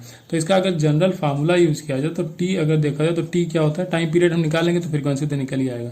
तो इसको कर सकते हैं mr क्या है, reduce mass into k effective, ठीक है। k इफेक्टिव दोनों पैरेलल में लगे हुए हैं, तो पैरेलल में जो स्प्रिंग कांस्टेंट जोड़ते हैं तो हम सीधे k1 + k2 कर देते हैं, ठीक है। जैसे कैपेसिटर जुड़ता है वैसे ही स्प्रिंग जुड़ता है, ठीक है। तो क्या हो जाएगा k1 + k2, k इफेक्टिव आ जाएगा k1 + k2। तो पहले हम यही निकाल लेते हैं टाइम पीरियड, उससे हम निकाल लेंगे आपकी फ्रीक्वेंसी, ठीक है। अब रिड्यूस मास कैसे निकालते हैं, m1 m2 अपान m1 + m2, ठीक है, m1 m2 अपान m1 + m2, तो दोनों सेम है, मास दोनों का कहा है कि 0.1 kg है, तो m1 m2 अपान m1 + m2, तो ये 2m हो जाएगा, तो m से m कैंसिल, m/2 आ जाएगा, तो कितना दिया है 0.1/2 करेंगे, ठीक है। तो अब इतना आपको मास रखना है यहाँ पे सीधे, ठीक है। तो अब जो वैल्यू दिया बस रखते जाइए, तो एम आर की वैल्यू आ गई 0.1/2 अपान के इफेक्ट की वैल्यू क्या आ जाएगी k1 + k2, दोनों का स्प्रिंग कांस्टेंट कहा था सेम है, कितना था 0.1, तो कितना हो जाएगा यहाँ पे 0.1 है, ध्यान रखना, तो 0.1 + 0.1 तो हो जाएगा 0.2, ठीक है। बस अब कुछ नहीं करना है, यहाँ पे 2π, ठीक है, और इन साइड आपके आ जाएगा 1 है ऊपर, यहाँ पे 0.4 हो जाएगा, ठीक है, 2 नीचे मल्टीप्लाई हट जाएगा यहाँ पे। तो ये आप क्या करोगे 1/4 को स्क्वायर रूट के बाहर ले जाओगे तो 2 आएगा, ठीक है, /2 आएगा, तो 2π/2, 2 कैंसिल आ जाएगा पाई। तो टाइम पीरियड किसके बराबर आ गया पाई, तो फ्रीक्वेंसी क्या होता है 1/t होता है, तो यहाँ पे हो जाएगा 1/पाई के बराबर, ठीक है। टाइम पीरियड आ गया आपका पाई, तो फ्रीक्वेंसी होगी 1/पाई, ऑप्शन बी करेक्ट हो जाएगा, ठीक है। क्वेश्चन नंबर 27, ये भी अच्छा क्वेश्चन है, कोई फोटो सेल है, ठीक है, इसको ऑपरेट किया जाए सैचुरेशन मोड में। तो यहाँ पे कहा गया electromagnetic radiation of wavelength lambda metre fall upon the photo cell, ठीक है, कोई लैम्डा मीटर की जो वेवलेंथ उसको फॉल किया जा रहा है, correct corresponding spectral sensitivity of the photo cell, ठीक है। Spectral sensitivity of photo cell आपको कहा गया है जे, ठीक है, एम्पियर पर वाट रहता है, तो ये जे के बराबर है। तो number of photo electron produce by each incident photon, ठीक है, जितने भी एक फोटॉन से या एक फोटॉन के इंसिडेंट से कितने नंबर ऑफ फोटो इलेक्ट्रॉन निकले ये आपको बताना है। तो पावर क्या होता है, energy per unit time, energy होती है hc/λ, तो पर यूनिट टाइम अगर कर दिया तो बाई 1 करोगे, एनर्जी टी की वैल्यू 1 रखोगे तो पावर हो जाएगा आपका। अब नंबर ऑफ एन फोटॉन हम डाल रहे हैं, ठीक है, एन फोटॉन डाल रहे हैं तो क्या हो जाएगा n hc/λ।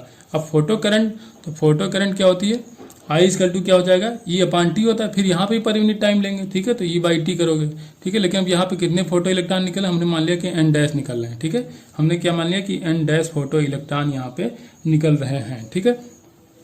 तो अब क्या करेंगे, n डैश अपान n रखेंगे, ठीक है। तो यहाँ से n डैश की वैल्यू अगर निकालो तो क्या हो जाएगा I/E हो जाएगा, और यहाँ से n की वैल्यू निकालोगे तो n की वैल्यू हो जाएगा P λ, ठीक है, P λ/sc हो जाएगा, ठीक है। अब क्या करोगे आप n डैश अपान n करके देखो, ठीक है, तो ये आ जाएगा आपका I/E, n डैश की वैल्यू क्या हो जाएगी I/E, और बटे n की वैल्यू क्या आ जाएगी P λ/sc, ठीक है। ये थोड़ा सा यहाँ लिख गया, इसको यहाँ होना चाहिए था, ठीक है, कोई दिक्कत नहीं, sc को ऊपर ले जाओ तो ये हो जाएगा I इंटू hc, और ये हो जाएगा E इंटू P λ, ठीक है, E इंटू P λ हो जाएगा।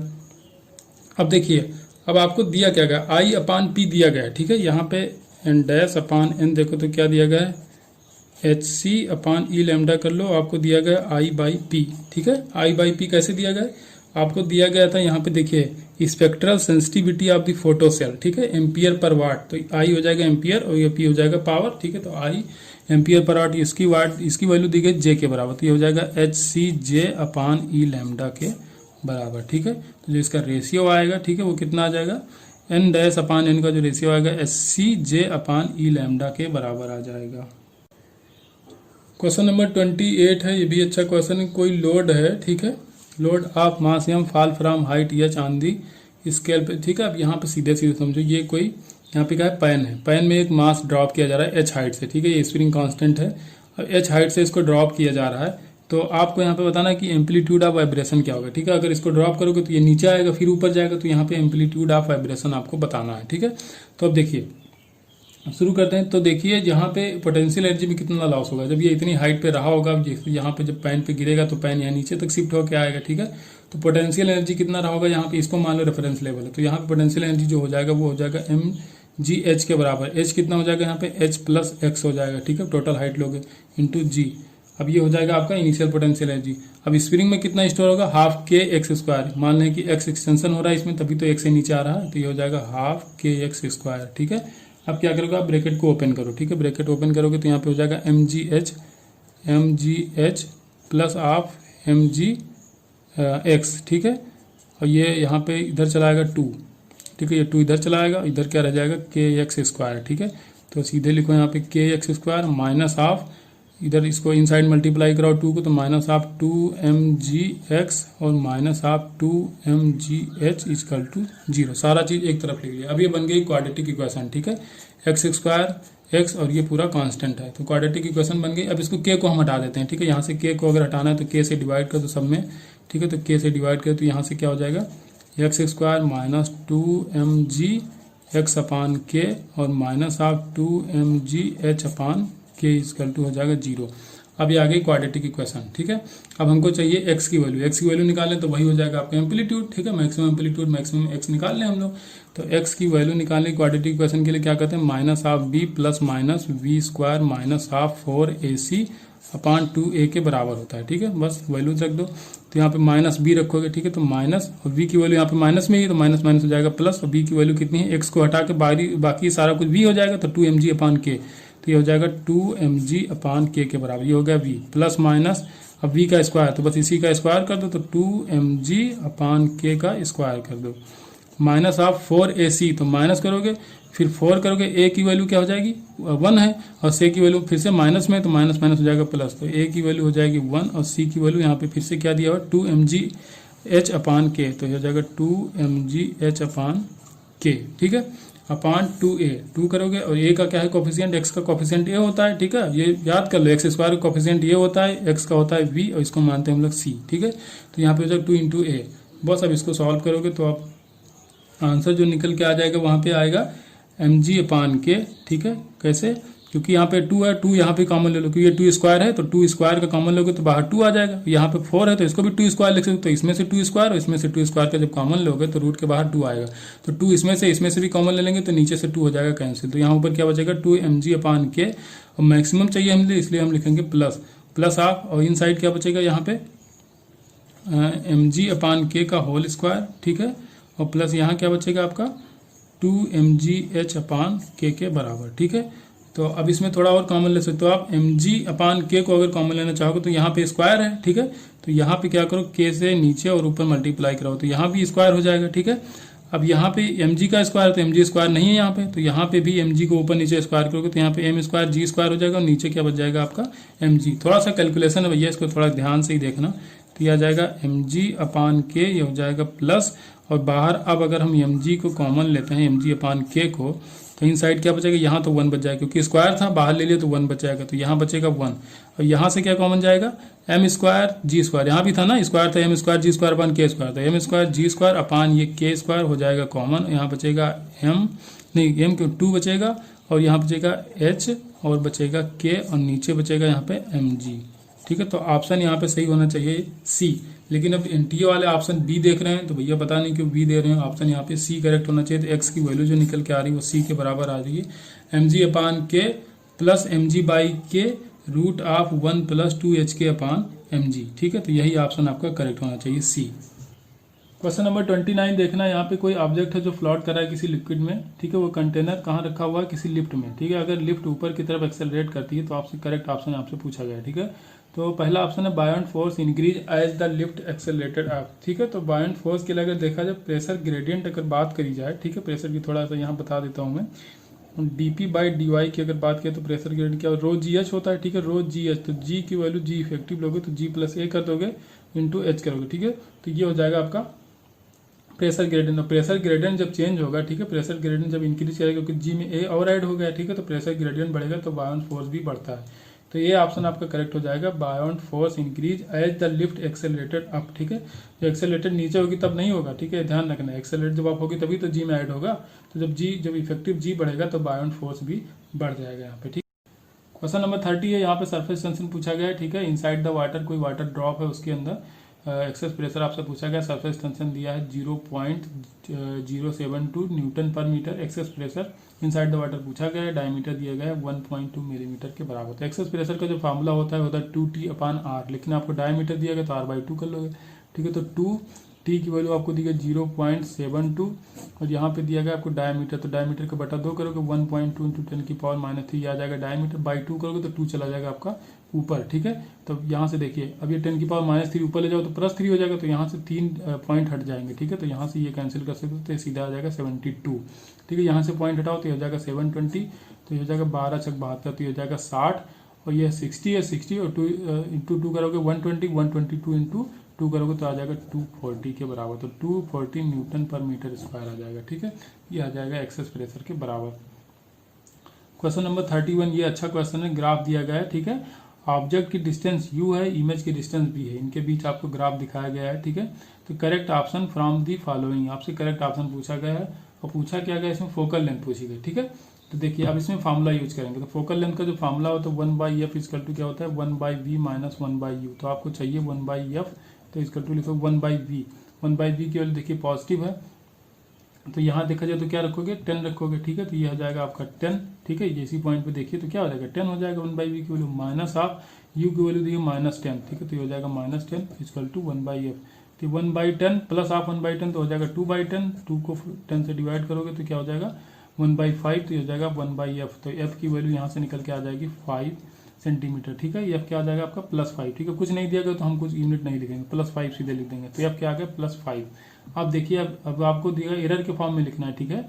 तो अब एरर कैसे निकालेंगे, तो देखिए अब du की वैल्यू को देखा जाए du, तो du की वैल्यू देखिए यहाँ पे 10 डिवीजन जब है तब 1 बढ़ रहा है, ठीक है, -10 से -11 है, तो ये हो जाएगा 0.1, और dv जो हो जाएगा ना तो वो भी यहाँ पे 10 डिवीजन पे 1 बढ़ रहा है, 10 से 11 हो रहा है, तो ये भी हो जाएगा 0.1 के बराबर, ठीक है।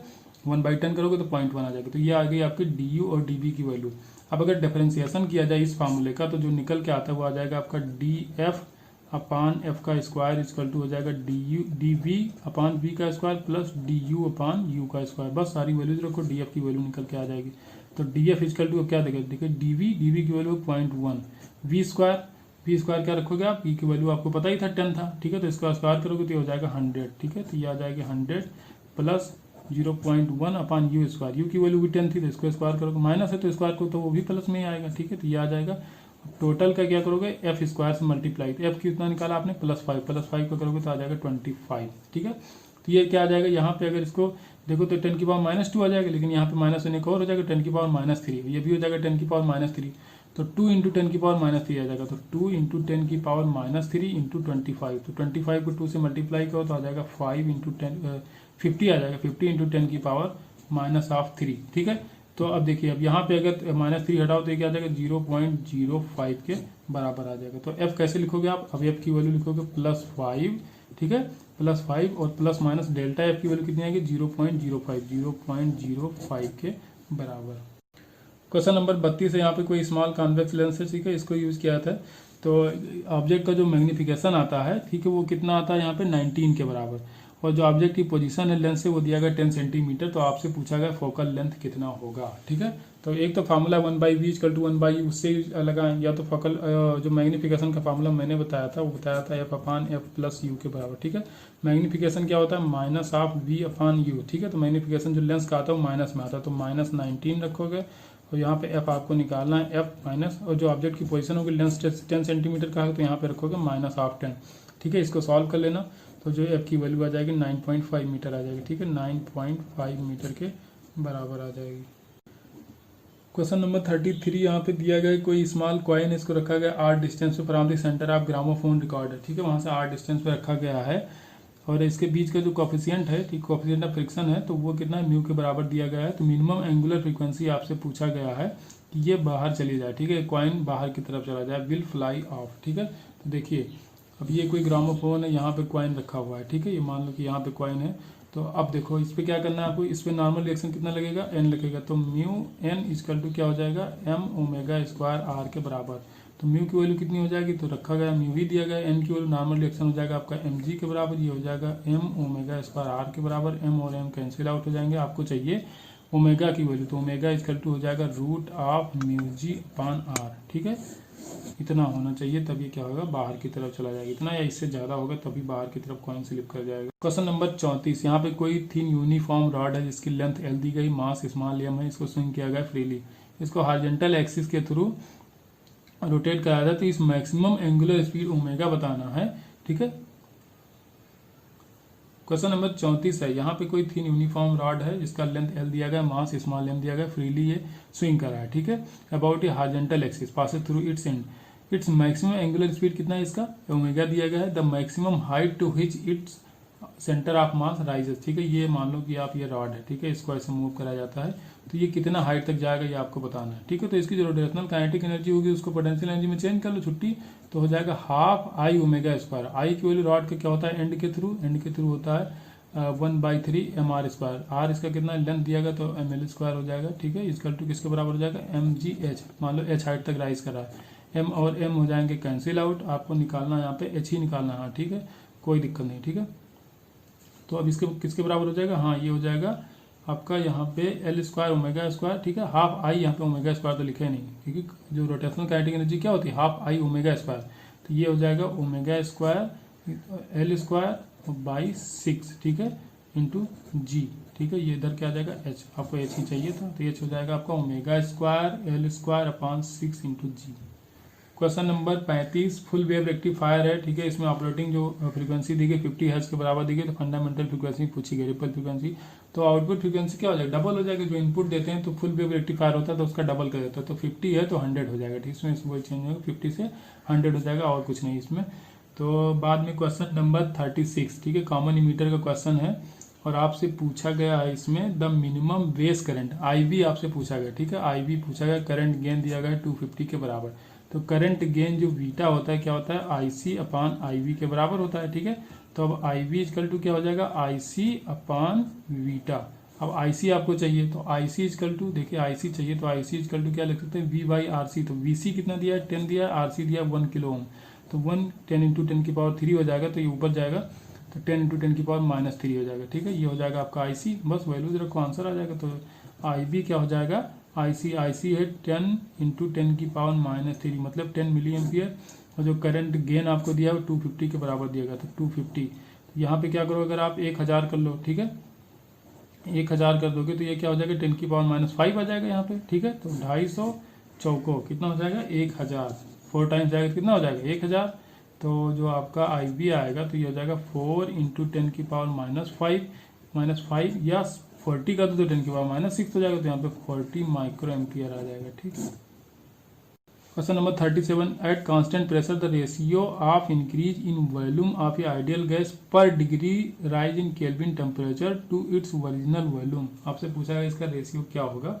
तो देखिए कांस्टेंट प्रेशर की अगर बात करें, देखिए PV इक्वल टू क्या होता है nRT होता है। अगर प्रेशर कांस्टेंट हो जाए तो n और r तो पहले ही कांस्टेंट हो, तो V डायरेक्टली प्रोपोर्शनल T1 हो जाएगा। ठीक है, तो यहाँ पे अगर देखा जाए तो V2 अपान V1 अगर किया जाए तो ये क्या हो जाएगा T2 अपान T1 के बराबर, क्योंकि V डायरेक्टली प्रोपोर्शनल T है। तो यहाँ पे अगर -1 का सिंपल मैथमेटिक्स है इसमें। ठीक है, तो V2 अपान V1 -1 किया तो इधर भी -1 कर देंगे, तो ये हो जाएगा V2 माइनस V1 अपान V1 हो जाएगा एलसीएम, यहाँ पे हो जाएगा T2 माइनस T1 अपान T1। ठीक है, पर डिग्री चेंज कहा गया। ठीक है, पर केल्विन के लिए तो T2 अपान T1 जो इसका डिफरेंस आएगा उसको 1 रख दोगे। ठीक है, पर डिग्री कहा गया है ना, क्वेश्चन में कहा गया पर डिग्री राइज, मतलब चेंज इसका कितना आना चाहिए 1 डिग्री के बराबर, तो 1 अपान T1 हो जाएगा। और किसके रेशियो किसका पूछा गया, चेंज इन वॉल्यूम पर और इनिशियल वॉल्यूम के बीच का। ठीक है, तो ये चेंज इन वॉल्यूम ये हो जाएगा V2 minus V1, initial volume तो V1 था ही, तो ये हो जाएगा डेल्टा V, इसको रखो डेल्टा V अपान V, आपको बताना ये, तो ये क्या हो जाएगा आपका 1, और T1 कितना दिया गया था, T केल्विन कहा ही गया था। ठीक है, तो ये रखोगे T, तो कितना आ जाएगा आपका 1/T के बराबर आ जाएगा। ठीक है, सिंपल मैथमेटिक्स था इसमें और कुछ नहीं है। क्वेश्चन नंबर 38, कहा गया कोई एक्सपेरिमेंट है जिसको परफॉर्म किया जा रहा है तो स्पेसिफिक हीट को मेजर करने के लिए। ठीक है, ए lamp of copper is heated in A oven. ठीक है, किसी ओवन में इसको कॉपर को हीट किया गया, then the drop into the beaker of water, water में इसको छोड़ दिया गया। ठीक है, कह रहा है to calculate the specific heat of copper the experiment must know or measure the value of quantities below, मतलब क्या नहीं चाहिए, क्या उसको मेजर करने के नहीं चाहिए। देखिए तो इसमें क्या होता है, कॉपर जो हीट लॉस करेगा वाटर में छोड़ा जाए तो वाटर और जो बीकर होगा, ठीक है बीकर का जो मटेरियल होगा, तो दोनों क्या करेंगे हीट को गेन करेंगे, तो हीट लॉस बाय कॉपर। ठीक है, heat loss by Cu equal to heat gain. ठीक है, हीट गेन कौन करेगा यहाँ पे, वाटर प्लस जो यहाँ पे बीकर होगा, दोनों मिलके। ठीक है, तो अब बस वैल्यू रखिए, तो MC, ठीक है C किसका, कॉपर का, इंटू डेल्टा T। ठीक है, MC ये कॉपर का मास भी होगा। ठीक है, MCU, और ये हो जाएगा specific heat into delta T। तो डेल्टा T कैसे रखोगे, TCU कॉपर का जो टेम्परेचर होगा माइनस ऑफ जो वाटर का टेम्परेचर होगा।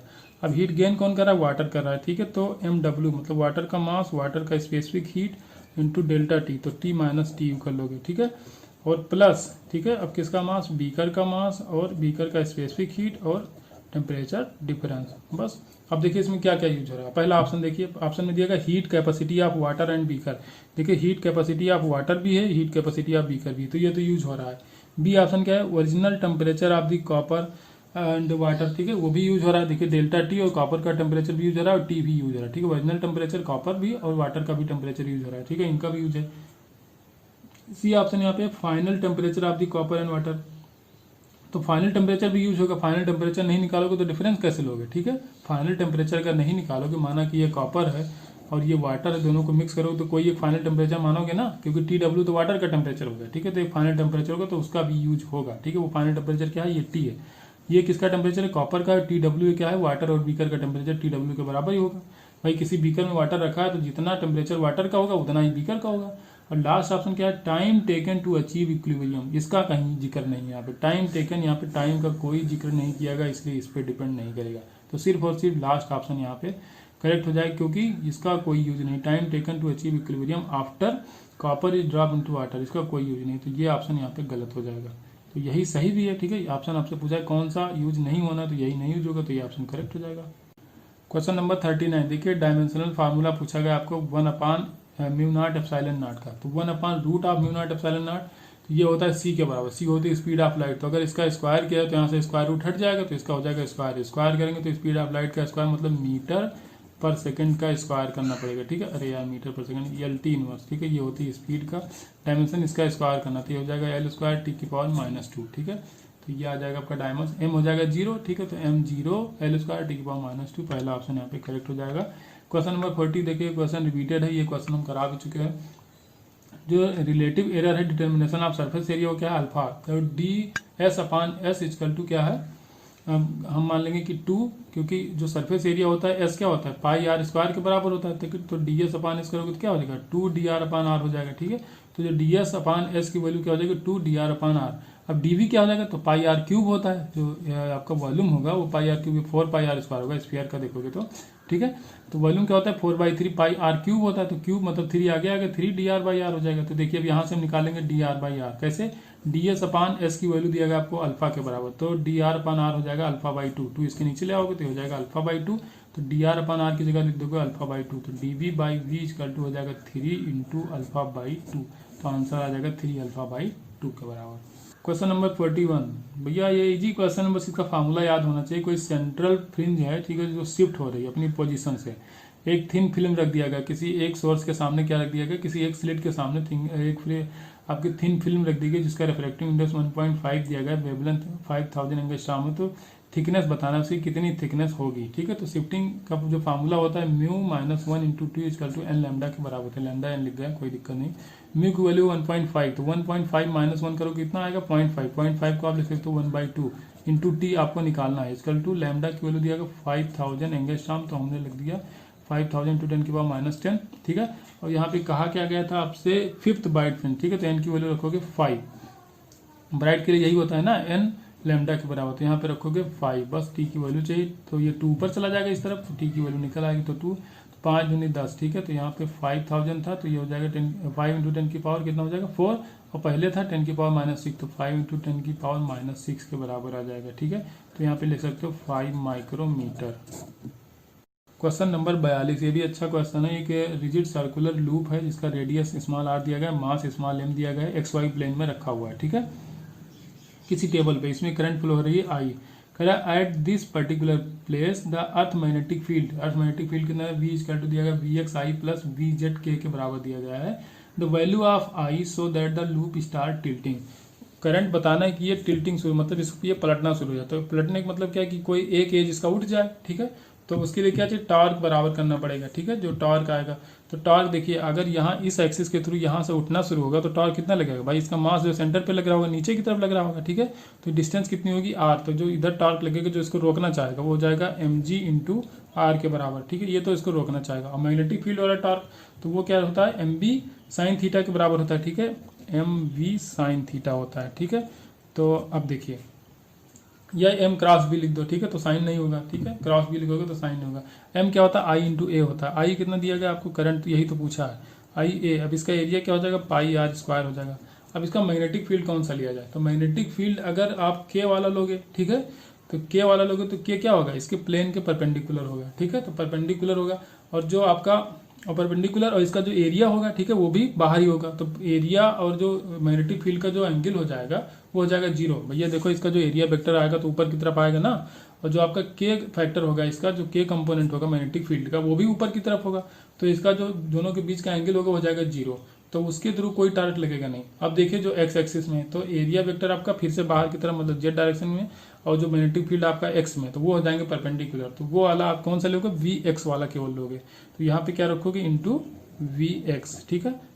समझ में आया कि नहीं, अगर के वाला रखोगे भी ना तो उसका वैल्यू हो जाएगा 0, क्योंकि उन दोनों के बीच का एंगल 0 और साइन 0 होता है 0। अब इसके बीच अब यहाँ पे रखोगे साइन 90, साइन 90 की वैल्यू 1 आ जाएगी, तो सीधा यहाँ पे क्या करोगे mg/r, आई आपको चाहिए पाई आर स्क्वायर वी एक्स, ठीक है, आर स्क्वायर है तो एक स्क्वायर से यहाँ पे आर कैंसिल आउट हो जाएगा, तो आई इक्वल टू आ जाएगा mg/पाई × वी एक्स, ठीक है, पाई एक आर भी रहेगा, पाई आर × वी एक्स के बराबर। क्वेश्चन नंबर 43, यहाँ पे कोई चार्ज फ्लो हो रहा है किसी गैल्वेनोमीटर में, उसका रेजिस्टेंस दिया गया है 200 ओम के बराबर, कॉइल का रेजिस्टेंस है 400 ओम के बराबर, कॉइल में टर्न जो दिए गए 1000 टर्न्स के बराबर दिया गया है। कह रहे कोई वुडन स्टिक है 2 मिलीमीटर उसका डायमीटर है, इफ ये मैग्नेटिक फील्ड आपको दिया गया 0.012 tesla parallel to the axis of stick, उस स्टिक के पैरेलल है मैग्नेटिक फील्ड जो दिया गया है, decrease suddenly to zero, magnetic field क्या हो रहा है, जीरो हो जा रहा है, मतलब डिक्रीज हो रहा है। तो आपको चार्ज बताना है, ठीक है। तो चार्ज Q इक्वल टू, मैंने ये फॉर्मूला उस दिन बताया भी था, क्या होता है, डी फाई अपॉन आर के बराबर। फाई यहाँ पे क्या हो जाएगा, एन वी ए, तो वी में चेंज जो होगा V2 minus V1 into A upon R, ठीक है। बस वैल्यूज रखो, एन की वैल्यू 10⁻³ 1000 दिया है, ठीक है। V2 माइनस V1, तो बाद में क्या हो जा रहा है, जीरो हो जा रहा है, मैग्नेटिक फील्ड क्या हो जा रहा है, जीरो हो जा रहा है, ठीक है। तो यहाँ पे रखोगे 0.012 माइनस जीरो, ठीक है। तो माइनस जीरो करने का कोई मतलब नहीं। और यहाँ पे क्या रखोगे, एरिया, तो पाई आर स्क्वायर पाई, और जो रेडियस दिया गया था आपको, डायमीटर दिया गया है 20 मिलीमीटर, ठीक है। तो रेडियस हो जाएगा 10 मिलीमीटर, तो 10 मिलीमीटर का स्क्वायर करना पड़ेगा, ठीक है। तो यहाँ पे क्या करोगे, 10 इंटू 10⁻³ का स्क्वायर कर लोगे, ठीक है। और नीचे क्या लिखोगे, रेजिस्टेंस, तो रेजिस्टेंस कितना दिया गया आपको, 200 और ये 400, ठीक है। कॉइल का रेजिस्टेंस दिया गया था 400, तो गैल्वेनोमीटर का है, तो टोटल हो जाएगा 600 के बराबर, ठीक है। सॉल्व करना है इसको, आ जाएगा 6.3 इंटू 10⁻⁻6 कूलाम के बराबर, ठीक है। 6.3 माइक्रो कूलाम लिख सकते हो इसको। क्वेश्चन नंबर 44 है, यहाँ पे रेशियो दिया गया इंटेंसिटी का, एम्पलीट्यूड का पूछा गया, ठीक है। तो I1/I2 की वैल्यू क्या 1/9 दी हो, I1 क्या होता है, I1/I2 हो जाएगा A1/A2 का होल स्क्वायर, तो A1/A2 इक्वल टू क्या हो जाएगा, रूट ऑफ 1/9, तो ये 1/3 आ जाएगा। तो एम्पलीट्यूड का रेशियो आ जाएगा 1/3 के बराबर। क्वेश्चन नंबर 45, यहाँ पे a body of mass 1 kg है जो रोटेट कर रही horizontal circular of radius 1 metre में, ठीक है। मूव विद वेलोसिटी कांस्टेंट, ठीक है। कांस्टेंट वेलोसिटी दी गई आपको 2 मीटर पर सेकंड। वर्क डन आपसे पूछा गया 10 रिवोल्यूशन के बाद, ठीक है। तो जब यहाँ पे कोई चेंज नहीं, ना पोटेंशियल एनर्जी में चेंज होगा, ना काइनेटिक एनर्जी में चेंज होगा, क्योंकि यह क्या हो रहा है, कांस्टेंट वेलोसिटी से घूम रही है। तो कांस्टेंट वेलोसिटी से घूम रही है, तो यहाँ पे वर्क डन जीरो हो जाएगा, ठीक है। कोई डिस्प्लेसमेंट भी नहीं होगा, वर्क, ठीक है। 10 रोटेशन, तो यहाँ से चलेगा, यहाँ पहुँच जाएगा, फिर से यहाँ, मतलब 10 टाइम पहुँच के फिर यहीं पहुँच जाएगा। तो यहाँ पे कोई डिस्प्लेसमेंट भी नहीं हो रहा है, ना कोई पोटेंशियल एनर्जी में चेंज होगा, ना कोई काइनेटिक एनर्जी में चेंज होगा, तो वर्क डन क्या हो जाएगा, जीरो हो जाएगा।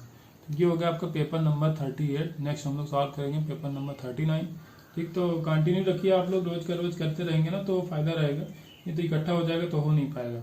और देखिए धीरे धीरे बहुत सारे पेपर सॉल्व कर लिए हमने, और लास्ट तक जितना पेपर आता जाएगा तो हम लोग करते जाएंगे, ठीक है। तो इसी तरह लगे रहिए, मेहनत करते रहिए, सिलेक्शन बहुत जरूरी है आपका। तो सिलेक्शन तभी होगा जब आप मेहनत करेंगे, ठीक। तो मेहनत करते रहिए, बाकी हम लोग मिलेंगे नेक्स्ट डे, ठीक है। Thank you.